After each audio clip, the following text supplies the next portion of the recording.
as we go into this rematch between Devin the Dream Haney and George Kambosos, I wonder, what can George Kambosos do any different to try to get any success over Devin Haney?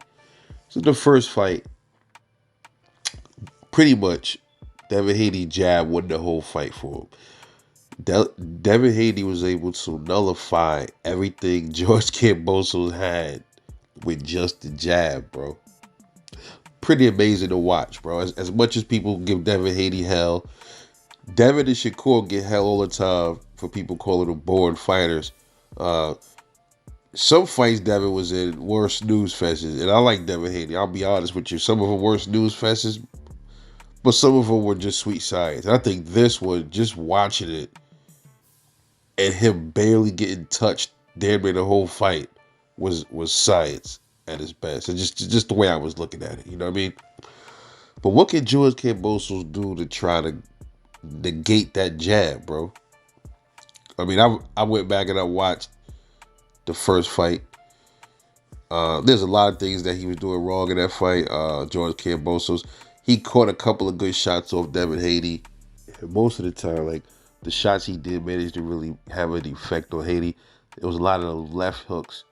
I think the only way Kambosos is going to have more success is to pretty much mimic the little bit of success that he had in the first fight.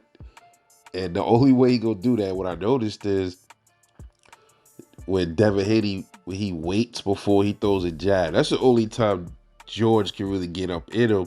Is he's fast enough to throw a left in there, throw a left hook. He did it a few times in that fight. He threw this left hook, or he threw like a light left jab, and then he came across with a right. But mainly, he was catching Devin with left hooks a few times in that fight. He's going to have to be first before Devin throw a jab. That's the only success I think he really got. He's not skilled enough to outbox Devin. Devin was sitting down on a lot of his punches in that fight, too. He wasn't just mainly jabbing him the whole fight. Devin was trying to go up in that motherfucker, bro.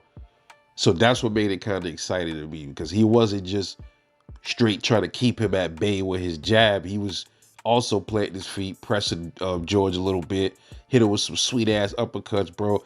Man, yo, if Devin had more power at 135, bro, he would have knocked Kambosos out a few times in that fight, because he was hitting him with some fucking uppercuts, bro, that was going to send him to the moon, bro. Like, he really was landing them shits, but they wasn't really having the effect, because I think Devin is drained at this weight, bro.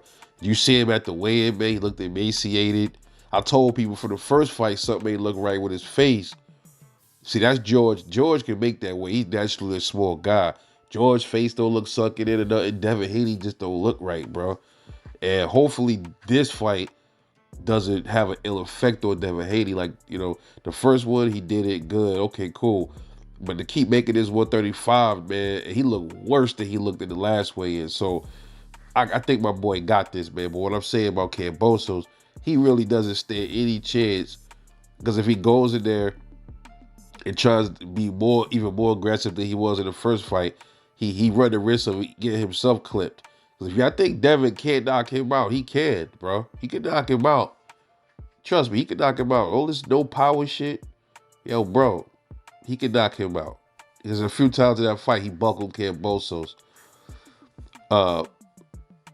So that's the only chance George Kambosos has in this fight, is to have his timing down pat to where the minute Devin just, because this is a point, Devin, he'll stand there for a little bit in front of you. If you notice, he'll just stand there with his hands up. And if you're quick enough, you can catch him. You can catch him and come in. That's the only way I see him get. He's not gonna hurt his. He's not getting him in there to the body. Devin just gonna throw. He gonna throw a chopping left or something like that to negate that. He blocks too good with it. He blocks his body really good. Devin, his feet is in and out movement.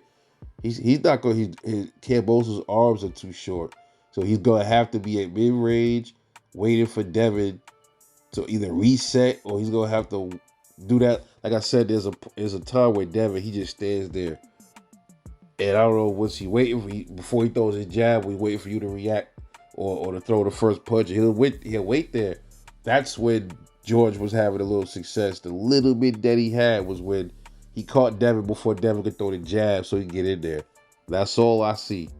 If he can't do that, bro, it's gonna be just like the first fight. Might even be worse this time for George Kambosos. Just my thing. Let me know what you think about it, man. It's your boy Rebel Life Boxing. I'll see y'all later, and I'm out.